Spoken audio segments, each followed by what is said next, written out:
What if I told you the mainstream media just confused India's prime minister with Vladimir Putin and reported it as fact on national television? That's not satire, that's MSNBC's reality. Stick around, because we're diving into how the left's obsession with Trump has turned them into the very thing they claim to fight: reckless, emotional propagandists. Before we get into it, hit that like button, subscribe, and turn on notifications. This channel exists to cut through the noise and bring you the truth they don't want you to hear. So here's what happened. MSNBC reported that Tulsi Gabbard, yes, the former congresswoman and now director of national intelligence, said Trump was close friends with Vladimir Putin. The only problem? She never said that. She was talking about Indian Prime Minister Narendra Modi, but they were so desperate to connect Trump to Russia again that they ran with the story before even checking the full interview. That's not journalism. That's activism dressed up as reporting. And the fact that they had to issue 2 corrections on air says everything about where their credibility stands. Now, let's talk about Governor Tim Walz. This guy tries to project toughness while bragging that he's happy Tesla stock is falling. Tesla, a company that employs tens of thousands of Americans, Walz thinks hurting an American manufacturer somehow makes him manly. These are the same Democrats who claim to care about jobs, yet celebrate when American companies take a hit just because their CEO doesn't fit their ideology. It's clownish. Then we have The View. Whoopi Goldberg actually suggested that under Trump, American citizens could be deported. That's fear-mongering at its finest. The left has been selling paranoia for years because they can't sell results. Meanwhile, people like Ana Navarro melt down on air when confronted with basic polling data showing Trump's popularity rising. Instead of asking why, they just shout fake poll and call it a day. That's the difference between people who live in reality and those trapped in an echo chamber. Even Jon Stewart, who's long been a liberal darling, is mocking Democrats now. He pointed out that their approval rating is barely above 27%, while Trump's keeps climbing. Stewart literally had to draw it out for them on screen. This is Trump's approval, this is yours. The Democrats are sinking so fast that even their comedians can't defend them anymore. And speaking of sinking, Michelle Obama's new podcast is tanking. Less than 7,000 views in 13 hours, despite her massive PR machine. Why? Because it's not for ordinary Americans. It's a conversation between millionaires talking about finding balance and ending friendships. The people she's supposedly trying to connect with are working 2 jobs just to pay rent. Her show is a mirror of the Democratic Party itself: elitist, detached, and painfully out of touch. Then there was Batya Ungar-Sargon, a former leftist, now calling herself a MAGA lefty, and she explained it perfectly. She said Trump embodies what the left used to stand for: anti-war, pro-worker, pro-American manufacturing, and social moderation. Trump didn't steal their values. He picked them up after the Democrats threw them in the trash. That's why so many people, former liberals, independents, minorities, are joining the America First movement. Because Trump's vision actually delivers. Look at his foreign policy. Under Trump, there were no new wars. The man literally brokered peace deals while the media mocked him. Now, even Zelensky is saying lasting peace might be achievable soon, after his recent call with Trump. Funny how the world suddenly calms down when a strong leader gets involved. You can tell the difference between a president who negotiates peace and one who funds chaos. J.D. Vance also nailed it in his speech about globalization. He said it bluntly. Cheap labor became the drug of Western economies. The elites got rich, the working class got gutted, and innovation dried up. Trump saw that. That's why he pushed to bring manufacturing home, to rebuild the backbone of America, the worker. The Democrats used to fight for that same idea. Now they fight for pronouns, drag sermons, and foreign wars. Speaking of which, let's talk about those churches in Texas and Atlanta. You've got a so-called church hosting drag performances, raising money off events where people joke about killing Trump voters. Then in Atlanta, a pastor spews racial slurs at Black Trump supporters, calling them runaway slaves. If a conservative preacher said anything close to that, the media would explode for weeks. But since it's aimed at the right, silence. That's how moral decay hides behind double standards. And it's time for Lefties Losing It. The fake news media is really hitting new lows, so eager to restart their debunked Russian conspiracy theories that they somehow managed to mix up this man, Modi, the Indian Prime Minister, with this dude, Vladimir Putin. Easy mistake to make if you've lost all reasoning, any semblance of objectivity when you are an activist journalist for MSNBC. Here are some of the corrections. Last night, The Last Word reported on excerpts of an interview between the Director of National Intelligence, Tulsi Gabbard, and an Indian TV news network in which she said Trump was good friends with the world leader. Now, we said that world leader was Vladimir Putin, but the full interview was subsequently released, and it showed that Gabbard was referring to Donald Trump and the Indian Prime Minister, Narendra Modi. Wait. So Tulsi Gabbard mentions that Trump is good friends with the world leader, and they not only just assumed she's talking about Vladimir Putin, but then they report that as if it were fact on television. That's what happened. Let's hear one more correction from MSNBC on that issue. Last night, we reported on excerpts of an interview between the Director of National Intelligence, Tulsi Gabbard, and an Indian TV news network in which she said that Trump was good friends with a world leader. We said that world leader was Vladimir Putin, but the full interview shows that Gabbard was referring to Trump and Indian Prime Minister Modi. We'll clear that up. Now let's check in with the worst vice presidential candidate we have seen, the uniquely awful Tim Walz, Tampon Tim. Remember him? He had all sorts of delusions of being vice president. Now he has delusions of being a presidential candidate, and he thinks he's a tough guy. Here he responds to media pundits who mocked his lack of masculinity. How do you fight it? This I think I could kick most of their ass. I do think that if they wanted to. I know I can outrun them, but I don't know if we're going to fall into that place where we want to. Okay, we challenge you to a WWE fight here, type of thing. Good luck with that, Tim. I think Judge Janine has you covered. Here, Tampon explains that Republican men are scared of his masculinity. I think some of us scare them. I think I scare them a little bit why they spend so much time on it. No, I'm serious, because I can fix a truck. They know I'm not. But when he's not threatening to kick ass or brag about his truck, he is cheering on the damage caused to an American manufacturer that employs tens of thousands of Americans on good wages, a company that chooses to manufacture cars in the US. Tim Walz is happy that this company is being attacked and its stock price is falling. This is disqualifying, folks, even more disqualifying than putting tampons in boys' bathrooms. That little stock app, I added Tesla to it to give me a little boost during the day.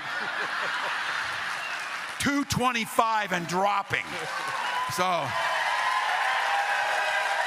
To The View now, and here Whoopi Goldberg scares the already disturbingly dumb audience by suggesting that Donald Trump will deport American citizens. Keep your eyes open, y'all, because if they can just come up and take somebody because they've made a decision that you are supposed to be that person, any one of us could find ourselves being deported to some country. Don't give them any ideas, girl. Don't give them any ideas, girl. You heard Anna Navarro say that. And talking about Anna, look how miserable she is here as fellow CNN panelist states some facts and figures about Trump's popularity. NBC News on Meet the Press, they reported their polling found the highest level of enthusiasm in the country going in the right direction since 2004. 20 years. Yes, stating facts and figures can be triggering for the left. Watch here as another panelist on CNN claims that the data is all wrong because people in the street said so. You do know what you're saying is incorrect. I don't care about the polling. The American, I don't care what NBC is saying. I can talk to the people on the streets. Are you on the streets? Are you talking to people? Now to lefty Jon Stewart. Here's some wise words of advice for the Democrats whose approval rating has plummeted to under 30%. You're at 27%. You've got to get Trump to lose 8 points of popularity just for you to get to the point where you're 13 points below him. Your approval is only 7 points above, where it turns red and goes into low power mode. Yep, things must be grim if even Jon Stewart is mocking the Democrats. Maybe you're not a numbers learner. Maybe a visual demonstration of where you're here. Let me meet you where you live. All right, here we go. This is not. I'm going to do this. This is 48% approval. This is them.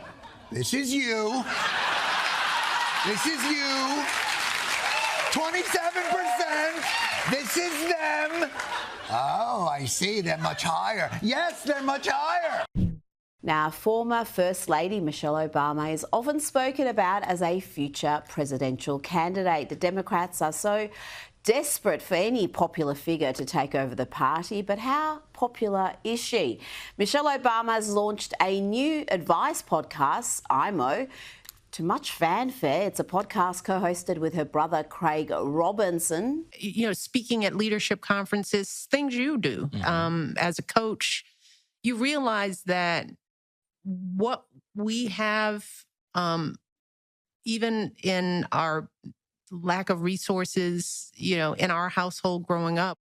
Just scintillating stuff, folks. And the audience numbers, I've got to say, are not great. The latest edition on YouTube features Hollywood star Seth Rogen, but it's just got 6,500 views in 13 hours. Not even that, 6,400. Now, I don't want to brag about my Lefties video, but the one from just last night's program is already sitting on 894,000 in 16 hours. Well over 1 million by now, but then again, Lefties losing it is pretty awesome. Joining me now is journalist and author Batia Unga-Sargon. Batia, what did you make of Michelle Obama's latest project? Is it relatable? Is it likeable? Useful? So I wrote a column about it for Unheard, and then somebody wrote to me in the comments, oh, you're the person who listened to the podcast.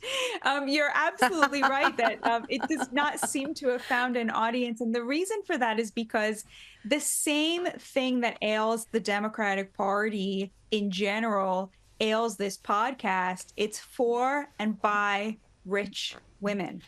And it's so amazing that this has not seeped in, that the Democrats have such a problem with men and such a problem with the working class. And yet Michelle Obama's podcast, her guests are all other unbelievably wealthy people like her. And I mean, they just don't have the problems that the average American needs advice on, because these people are all gazillionaires.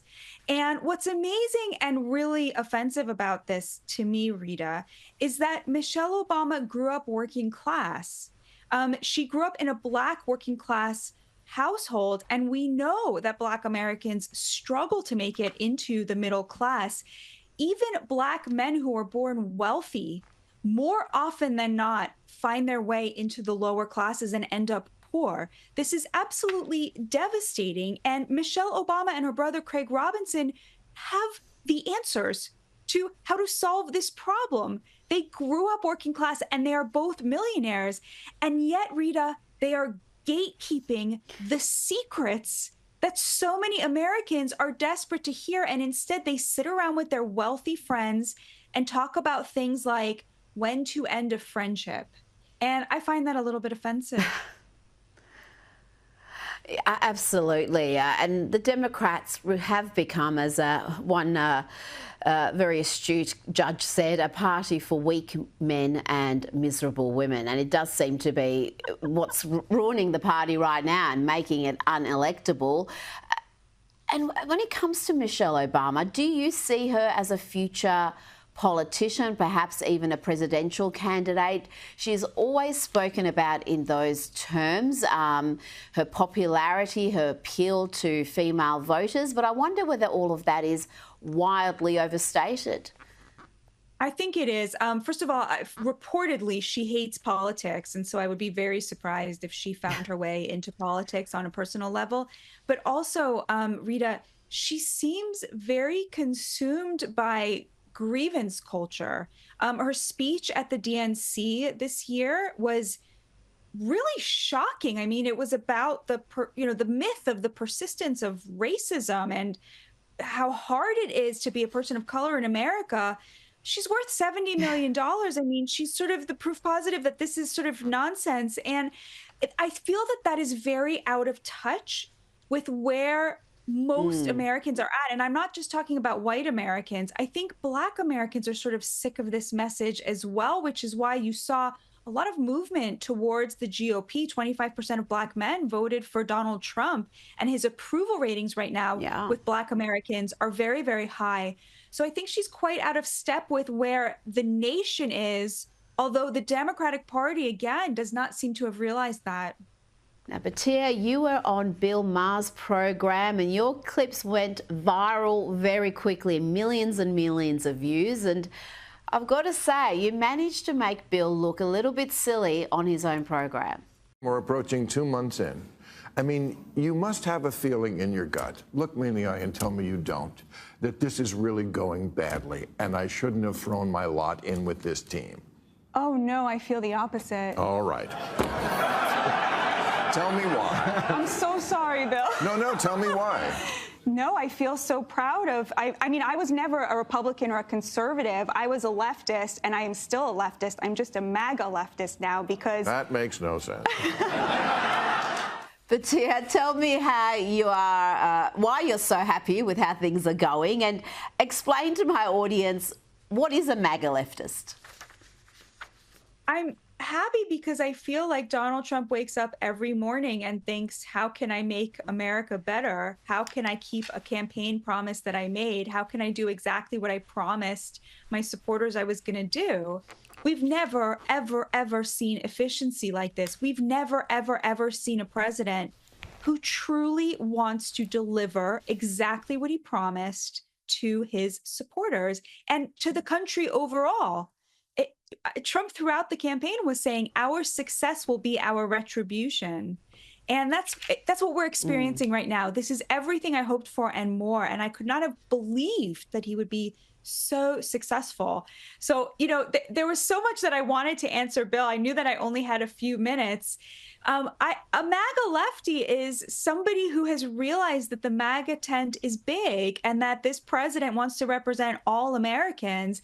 At a more fundamental level, Donald Trump is anti-war, he's pro-worker, he believes in a protectionist economy, and he's a social moderate. This was the left's agenda for 100 years. And so I don't see why I shouldn't get to still call myself a lefty just because Donald Trump lifted the best parts of the Democrats' agenda out from under them. They abandoned labor, and he decided to represent labor. They embraced war, and he decided to steal their anti-war platform. They went totally kooky crazy on the lefty stuff, and he said, well, you know what? Looks like the moderate middle is just there for the taking. I'm going to take it. That's where I'm at, and I feel very represented and very happy. And if more people just looked at the policies and the policy outcomes, the objectives of those policies, they would also identify as you do. But so many are transfixed by Trump and hating Trump that they don't actually look at what the agenda is. And you're right, he has taken a lot of what were traditionally leftist policies, and that is part of Make America Great Again, all about America first. It's all about protecting American workers, starting up American manufacturing again and reinvigorating that.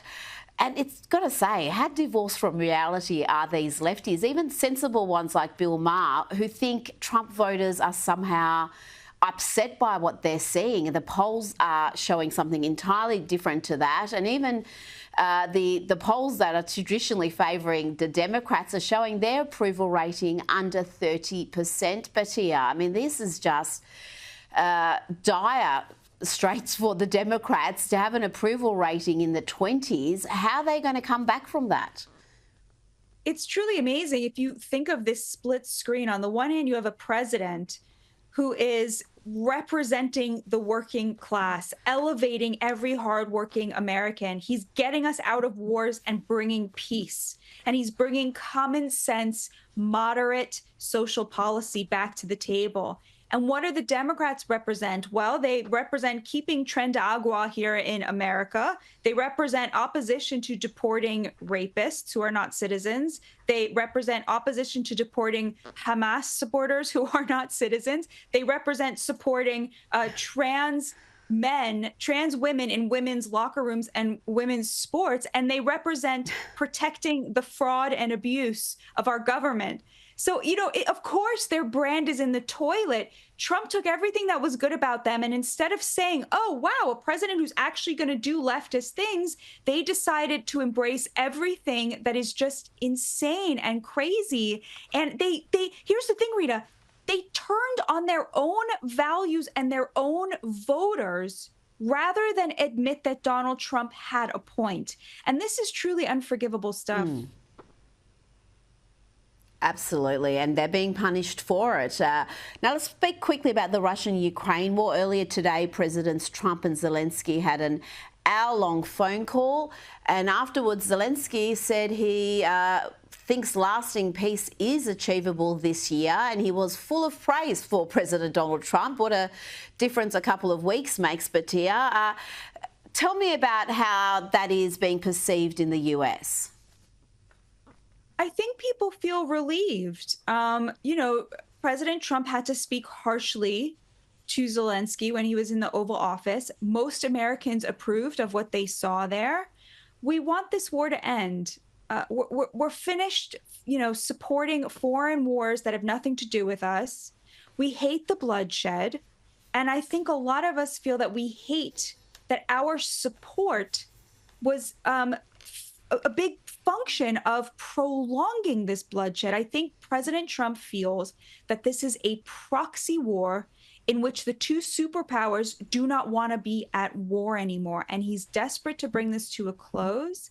And I think he's doing a really good job. He has figured out how to play Putin, and he's figured out how to move Zelensky.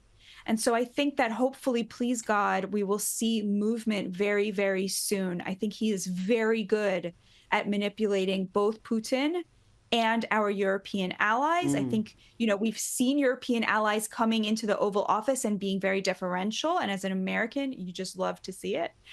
So I'm really hopeful that with God's help, we'll see an end to this very soon.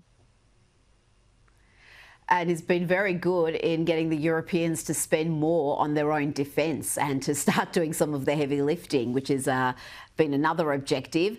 Before you go, I want to play you just a small part of a speech J.D. Vance gave. He gave a masterclass on the failures of globalisation and how, in the end, it hurts advanced economies. There were two conceits that our leadership class had when it came to globalization. The first is assuming that we can separate the making of things from the design of things. The idea of globalization was that rich countries would move further up the value chain while the poor countries made the simpler things. Whether we were offshoring factories to cheap labor economies or importing cheap labor through our immigration system, cheap labor became the drug of Western economies. And I'd say that if you look in nearly every country from Canada to the UK that imported large amounts of cheap labor, you've seen productivity stagnate. And the failures of globalisation are so much behind the Trump phenomenon. And that's, again, something people fail to understand, that people who worked manufacturing jobs used to make decent money, used to be able to provide for their family, have economic security. And we've seen that destroyed in so many Western nations, and it's been deliberate, Batia. Absolutely. JD's speech is incredible, very much worth watching in full.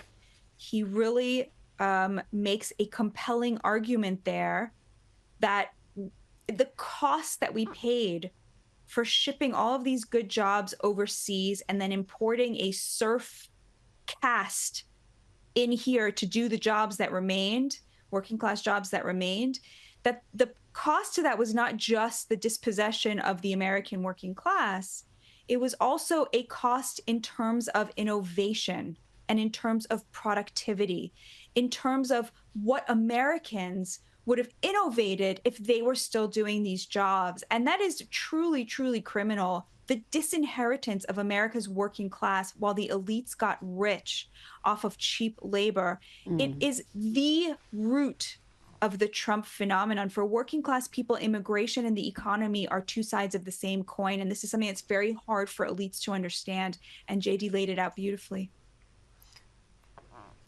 He really is quite exceptional, I've got to say. I was a bit surprised when Donald Trump selected him, but if he's not the 48th president of the United States, I'm going to shave my head live on this show. But Tielga Sargon, thank you so much for your time tonight. Thank you so much, Rita. God bless. Let's bring in host of Sarah Gonzalez Unfiltered on Blaze TV, and she's also the VP of Texas Family Project. Sarah, there are some strange happenings in the great state of Texas, including at a church in Dallas.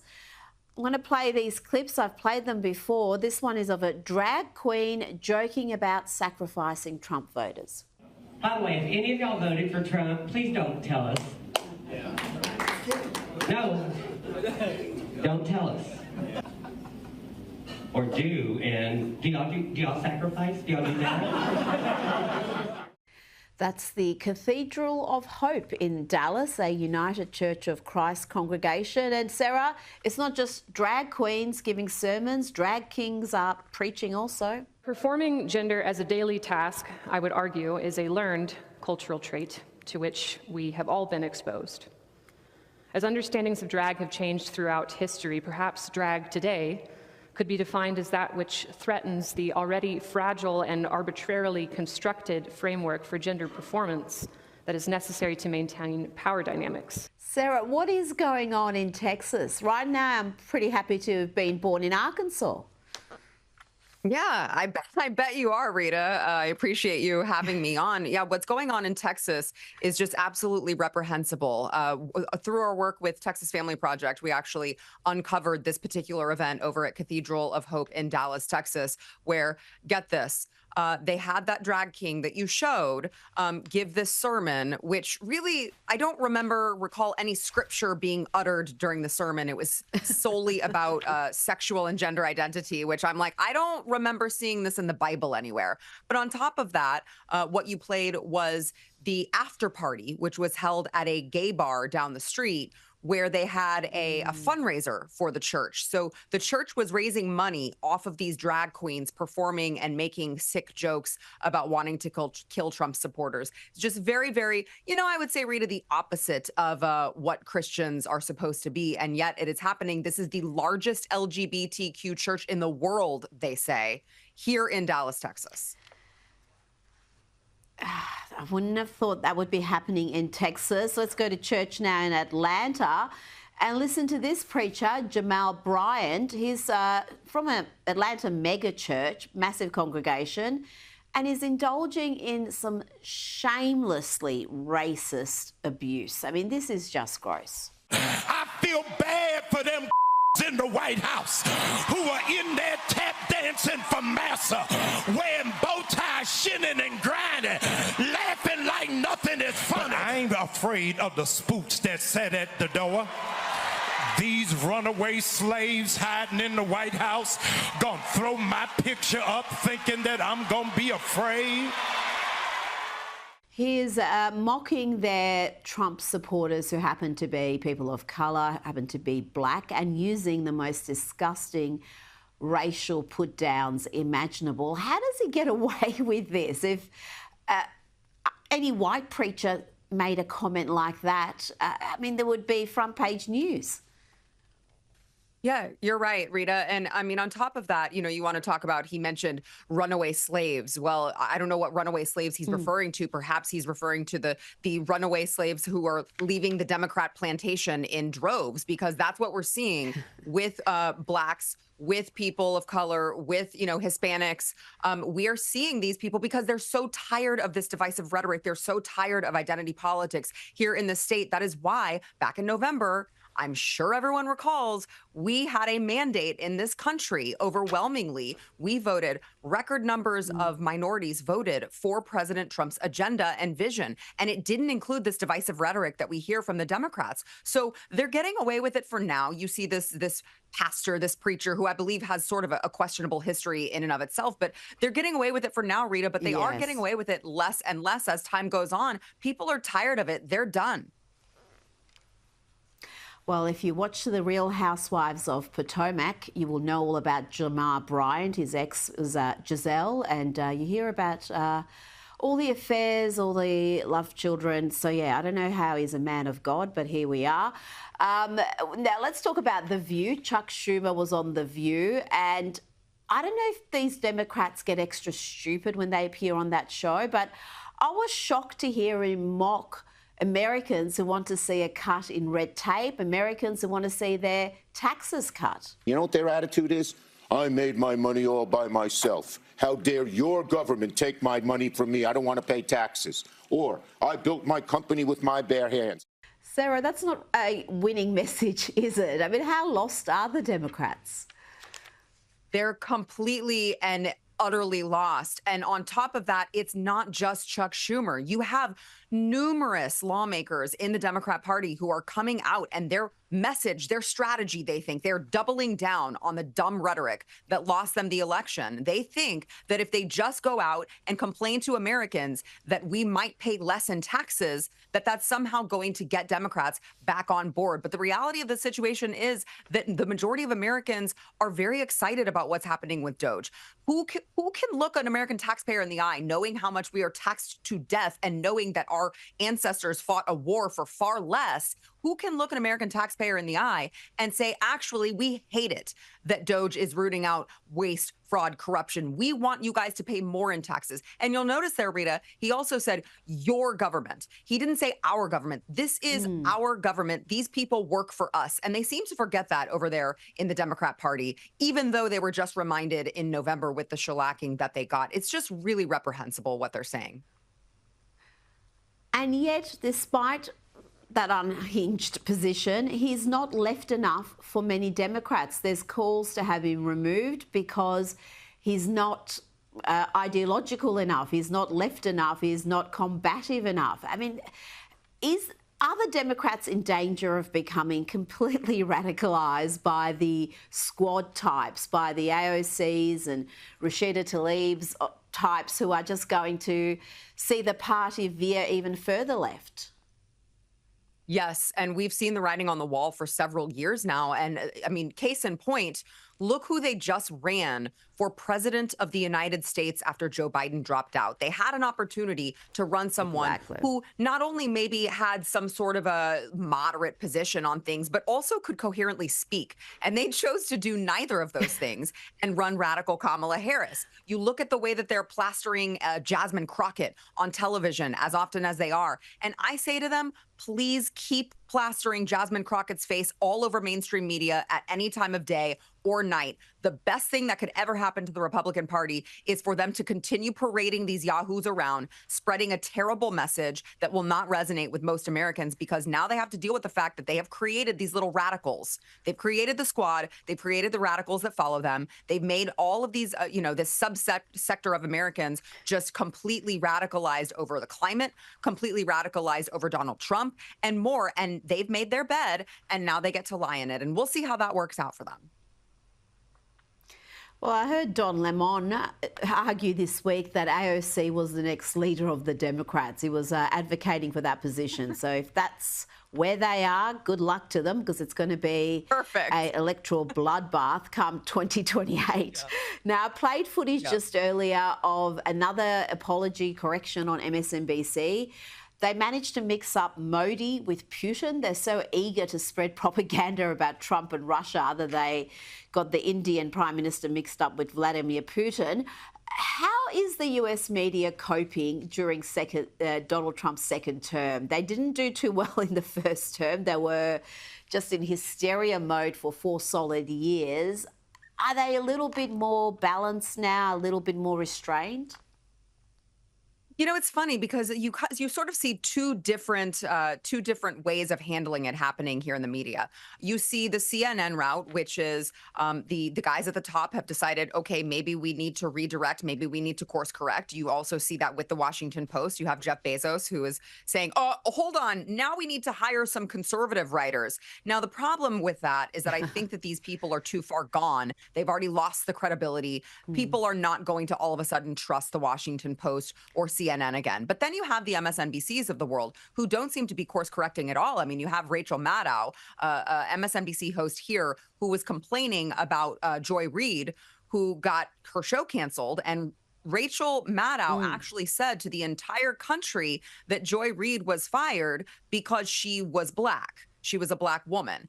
And so you have these two disconnects where there are certain media companies who have chosen to take the path of maybe trying to reconstruct their, the vision of where their future lies. And then there is the path of MSNBC. But the beautiful part about all of this, Rita, is that in all of these forms, they are losing viewers by the second. They are having to cut off staff. They are having to fire their hosts.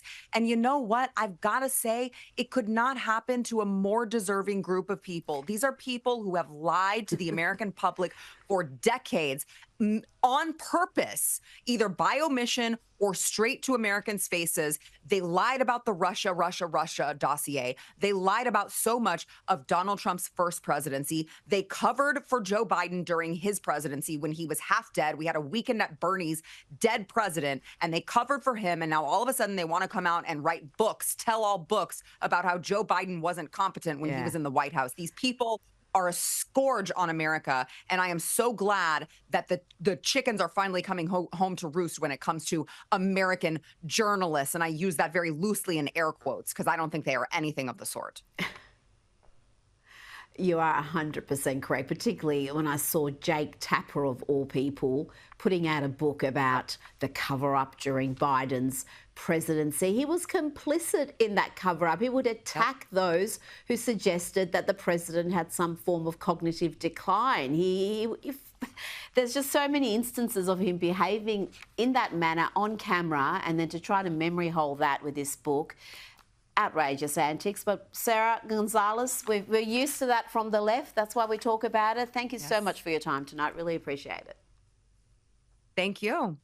Finally, Chuck Schumer went on The View and mocked Americans who want lower taxes and less government. He actually ridiculed people for saying, "I built my company with my bare hands." Imagine that. A U.S. senator laughing at small business owners who work their way up. That's the Democratic Party in 2025, mocking success, rewarding dependency, and wondering why their support is collapsing. Here's the truth. The left has become the party of censorship, division, and elitism. They used to champion the worker, now they lecture them. They used to fight for free speech, now they silence it. Meanwhile, Trump and the America First movement are restoring what matters: hard work, national pride, and peace through strength. If you're tired of the lies, the double standards, and the clown show that calls itself progress, then you're in the right place. Hit that subscribe button, drop a comment, and share this video with someone who still believes the mainstream narrative. It's time we remind America who we are, because the truth isn't partisan, it's patriotic.